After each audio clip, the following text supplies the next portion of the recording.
Hi, this is Zoe from Belvoir, Bedford, and I'm here today to talk to you about Bedford Heroes. As you know, times have been difficult over the recent weeks due to this lockdown, and what we wanted to do is share people in Bedford who I would deem as a Bedford hero, who you might not necessarily know about, but I think you should.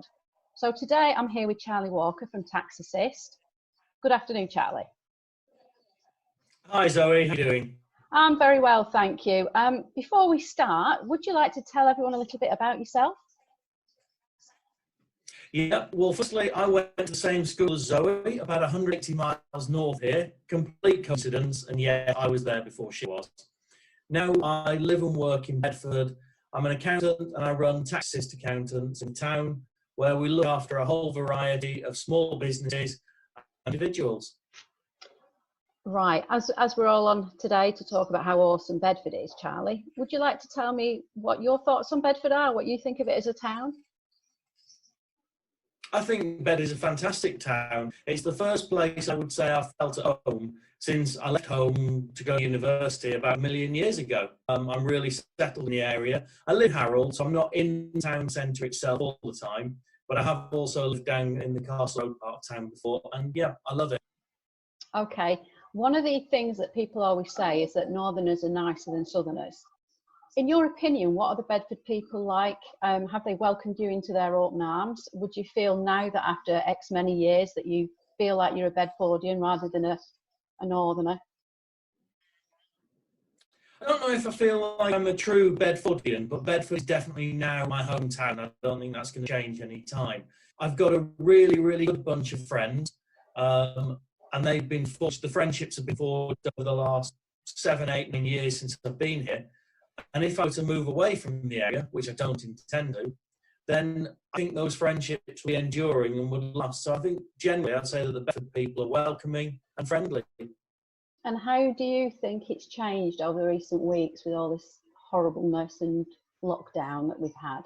Do you think we've come together as a community? Well, absolutely. In as much as it's awful, and I went into the office to collect a post earlier this week and then went home, it felt like a ghost town.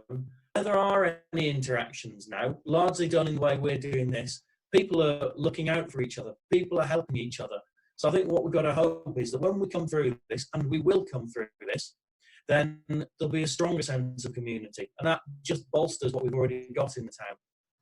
Thanks.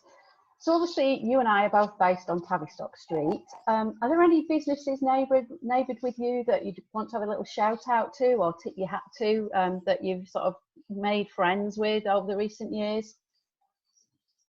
Obviously, Belvoir, yes, we know each other.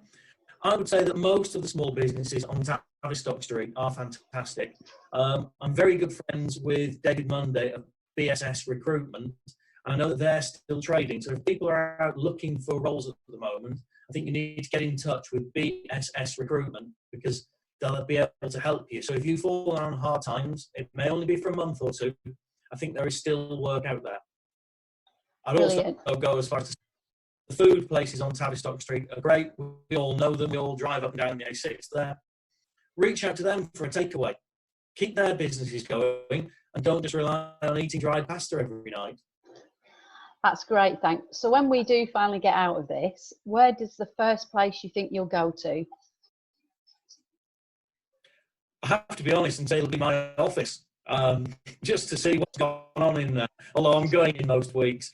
So the first place I'll go to will be for a coffee at Flam Rouge, the bike shop on Bromham Road.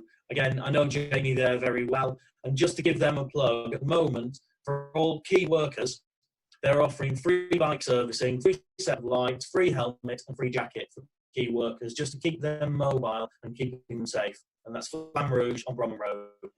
That's great. So you've obviously been in Bedford for a few years now. How do you think it's changed over time since you've been here? We've changed as the rest of the country, and indeed the world has. The high street is not what it was a decade ago, and it probably never will be. But we're very lucky to have a forward-thinking council who are doing their best in difficult times, up until recently, to try and regenerate the high street. Things like Riverside North. Now, it's not to everyone's cup of tea, it's not perfect.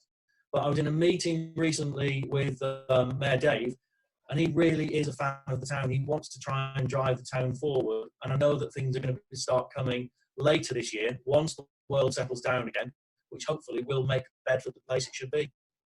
Right. So if you were to sort of say there's one thing you'd like to keep about Bedford and there's one thing you'd like to sort of get rid of, what two things would you be mentioning now? I would keep the embankment.